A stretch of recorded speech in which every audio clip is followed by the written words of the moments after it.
Hello दोस्तों, स्वागत है आप सभी का हमारे यूट्यूब चैनल थिंक आईएएस पर। मैं सजल आप सबके लिए थिंक आईएएस चैनल पर 70वीं बीपीएससी पीटी एग्ज़ाम के लिए करंट अफेयर्स पढ़ाती हूं और आज हम लोग नवंबर मंथ के करंट अफेयर्स को पढ़ेंगे। तो चलिए आइए देखते हैं। पहला प्रश्न, इंटरनेशनल एमी अवार्ड जीतने वाले पहले भारतीय कौन हैं? इसका उत्तर है वीरदास। यह जो अवार्ड है एमी अवार्ड, वो टेलीविज़न के क्षेत्र में दिया जाता है और टेलीविज़न के क्षेत्र में भी बहुत सारे क्षेत्र हैं, जैसे संगीत, ड्रामा, फिल्म, सीरियल्स। तो यह आप सब ध्यान रखिएगा कि जो एमी अवार्ड है वो टेलीविज़न के क्षेत्र में तो ज़रूर दिया जाता है, लेकिन इसके साथ ही साथ किस क्षेत्र में दिया जा सकता है, आपसे यह प्रश्न पूछा जा सकता है कि टेलीविज़न के किस क्षेत्र में दिया जाता है। तो इसका उत्तर मनोरंजन है। टेलीविज़न के मनोरंजन क्षेत्र के लिए एमी अवार्ड दिया जाता है। और अगला प्रश्न है, 2023 में चीन म्यांमार आर्थिक गलियारे को कहाँ तक बढ़ाने की घोषणा की है? तो इसका उत्तर है श्रीलंका। अगला प्रश्न है, भारत और किस देश के बीच संयुक्त अभ्यास वज्र प्रहार उमरोही में शुरू हुआ है?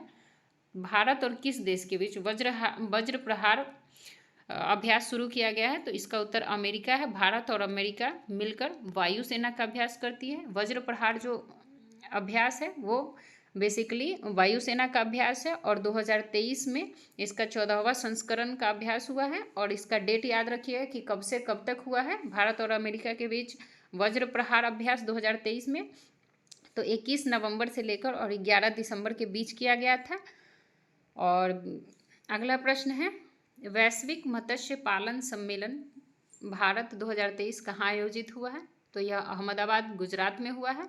अगला प्रश्न है, साहित्य का जेसीबी पुरस्कार 2023 किसने जीता है? तो इसका उत्तर है पेरुमल मुरुगन।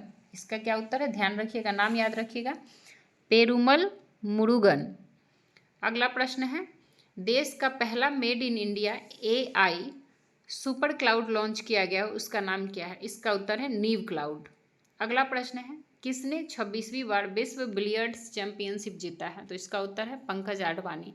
अगला प्रश्न है, तुर्की से भारत आ रहे मालवाहक जहाज को यमन के हूती विद्रोहियों ने लाल सागर में हाईजैक किया, उसका नाम क्या है? तो इसका नाम है गैलेक्सी लीडर। याद रखिएगा, गैलेक्सी लीडर। अगला प्रश्न है, किस देश ने दुनिया के सबसे बड़े सिंगल साइड किस देश ने दुनिया के सबसे बड़े सिंगल साइड और सौर ऊर्जा संयंत्र का उद्घाटन किया है? तो इसका उत्तर है यूएई, संयुक्त अरब अमीरात। अगला प्रश्न है, जम्मू कश्मीर के किस जिले के केसर को जीआई टैग मिला है? तो इसका उत्तर है किश्तवाड़। जम्मू कश्मीर के किश्तवाड़ जिले को किश्तवाड़ जिले के केसर को जीआई टैग मिला है। तो थोड़ा सा यहाँ समझ लीजिए कि जीआई का मतलब क्या है। जीआई यानी कि जोग्राफिकल इंडिकेशन। तो यह प्रत्येक 10 वर्षों के लिए दिया जाता है और यह किसी व्यक्ति विशेष को नहीं दिया जाता है, बल्कि वस्तु या उत्पाद को मिलता है। और अगर कोई उत्पाद या वस्तु अपनी गुणवत्ता खो देता है तो ऐसे में 10 वर्ष पे जब जीआई टैग रिन्यूअल होता है तो इस स्थिति में उसका जीआई टैग छीन भी सकता है, या आगे अगर वो अपनी गुणवत्ता बनाए रखता है तो वो आगे और भी जीआई टैग 10 वर्षों के लिए उसको दिया जा सकता है। अगला प्रश्न है, घोल फिश को किस राज्य का स्टेट फिश घोषित किया गया है? तो ये याद रखिएगा, गुजरात राज्य ने घोल फिश को इस राज्य का स्टेट फिश घोषित किया गया है। यह जो घोल फिश है, इतना ध्यान रखिएगा कि घोल फिश काफ़ी महंगा होता है, यानी कि इसकी कीमत 5 लाख तक भी हो सकती है। अगला प्रश्न है, खेलो इंडिया पैरा गेम्स का पहला संस्करण कहाँ आयोजित किया गया? तो इसका उत्तर है नई दिल्ली, देश की राजधानी नई दिल्ली में।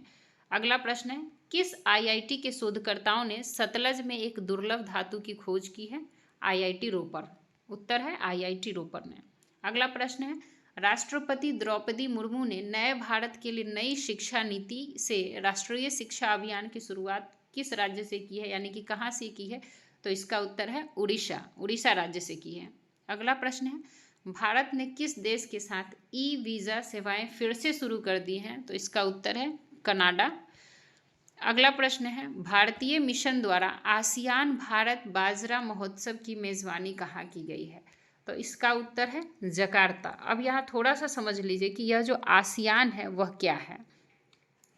तो आसियान के बारे में थोड़ा सा समझना पड़ेगा कि आसियान की स्थापना कब हुई, आसियान देश में कौन कौन से देश शामिल है और आसियान का हेडक्वार्टर कहाँ है। ये सब जानना आपके लिए थोड़ा सा, ये सब बेसिक चीज़ें हैं जो आपको जानना चाहिए।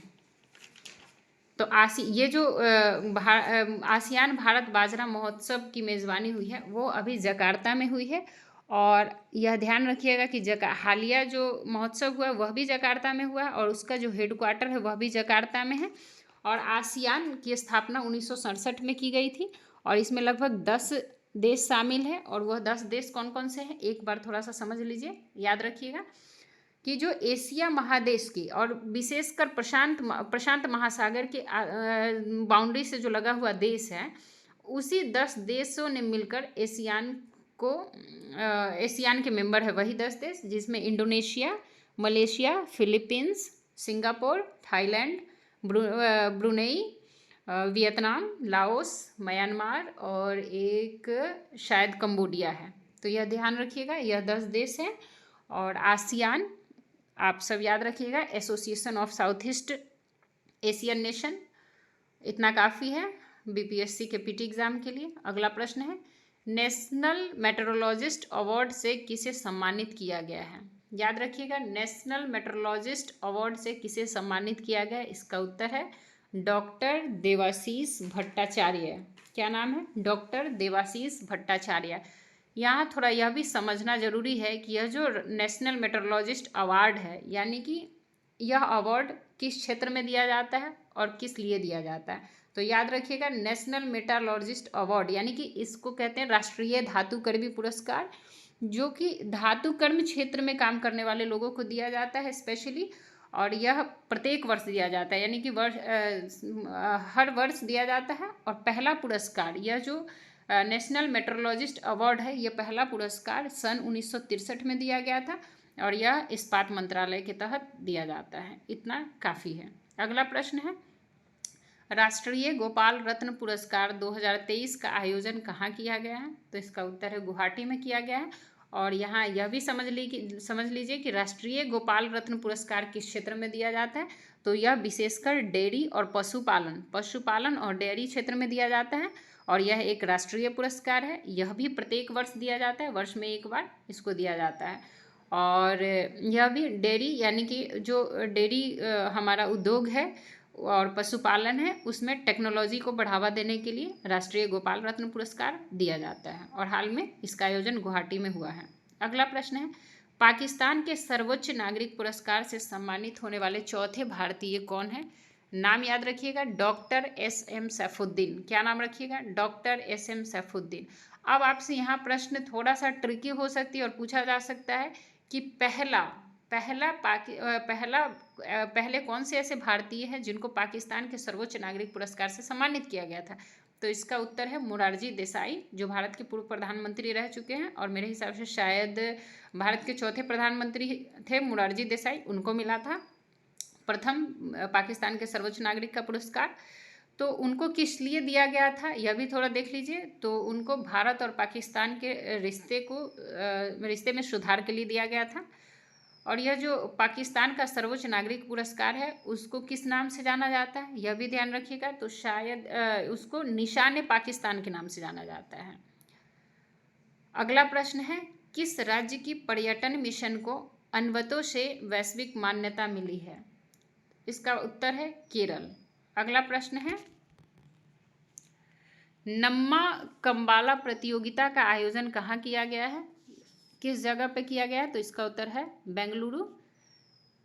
अगला प्रश्न है, दूसरा CII India Nordic business conclave 2023 कहाँ हुआ है? इसका उत्तर है नई दिल्ली। ये सब फैक्ट है जिसको थोड़ा सा आपको देख लेना होगा, याद रखना होगा कि अगर परीक्षा में डायरेक्ट सवाल आ सकता है इससे कि दूसरा CII India Nordic business conclave 2023 कहाँ हुआ था? तो उत्तर याद रखिएगा, नई दिल्ली। अगला प्रश्न है, दुनिया के पहले 3D मुद्रित मंदिर का उद्घाटन कहाँ किया गया है? उत्तर है सिद्दीपेट जिला, तेलंगाना में पड़ता है।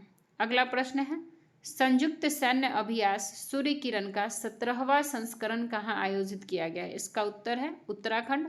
अब यहाँ ध्यान रखिएगा कि संयुक्त सैन्य अभ्यास सूर्य किरण का अभ्यास कहाँ किया गया है? तो उत्तराखंड में। और कौन सा संस्करण था? तो 17वां। नंबर याद रखिएगा, 17वां संस्करण का आयोजन हुआ था उत्तराखंड में। अंतिम प्रश्न है, किस राज्य सरकार ने मिशन दक्ष लॉन्च किया है? तो याद रखिएगा बिहार सरकार ने किया है। किस राज्य सरकार ने मिशन दक्ष लॉन्च किया है?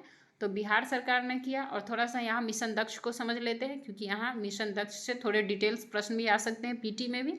तो समझ लीजिए कि मिशन दक्ष जो है वह बिहार के शिक्षा विभाग द्वारा जारी किया गया था, और यह 28 नवंबर 2023 को जारी किया गया था। याद रखिएगा डेट, 28 नवंबर 2023 को लागू किया गया था, जारी किया गया था। लेकिन सभी सरकारी विद्यालयों मिशन दक्ष जो है वो 1 दिसंबर 2023 से इसका इम्प्लीमेंटेशन हुआ था।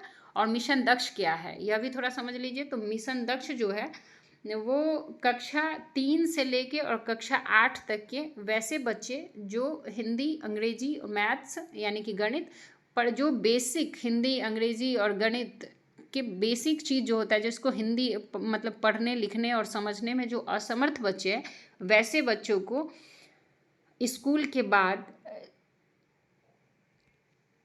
उनको हिंदी, इंग्लिश पढ़ने लिखने में ट्रेंड करना है, और गुणवत्तापूर्ण शिक्षण इसका उद्देश्य है, यह याद रखिएगा। और बस इतना ही आज के क्लास में। वीडियो पसंद आए तो वीडियो को लाइक करिएगा, चैनल को सब्सक्राइब करिएगा, और वीडियो को ज़्यादा से ज़्यादा शेयर करिएगा, ताकि बीपीएससी पीटी अभ्यर्थियों को अधिक से अधिक मदद की जा सके। धन्यवाद।